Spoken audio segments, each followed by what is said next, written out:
এরপরে প্রশ্ন হলো, আল্লাহ মানুষের পথ প্রদর্শনের জন্য অসংখ্য নবী রাসূল পৃথিবীতে প্রেরণ করেছেন।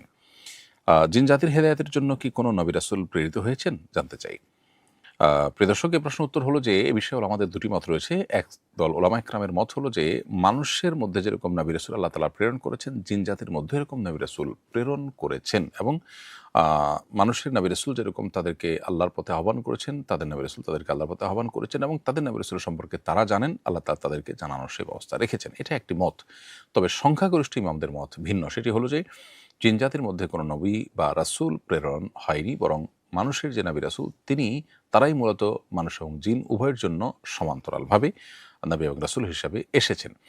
অতএব মানুষের জন্য তাদের আনুগত্য করা যেমন অপরিহার্য, জিন জাতির জন্য তাদের আনুগত্য করাকে সেরকম অপরিহার্য করা হয়েছে। যেমন আমাদের নবী করিম সাল্লাল্লাহু আলাইহি ওয়াসাল্লামের প্রতি অনেকগুলো জিন ঈমান আনয়ন করেছে, তার আনুগত্য করেছে এবং তাদের বিষয়গুলো অদৃশ্য হওয়ার কারণে আ আমরা সেগুলোকে দেখতে পাই না। কিন্তু তাদের ঠিকই অনুকরণ করবার অথবা না করবার পথ তাদের সামনে খোলা থাকে। বিধায় তাদের জন্য আলাদা নবী রাসূল পাঠানোর বিষয়টি প্রমাণিত নয়। এটা হলো সংখ্যাগরিষ্ঠ আলেমদের মত এবং এটাই অধিকতর বিশুদ্ধ।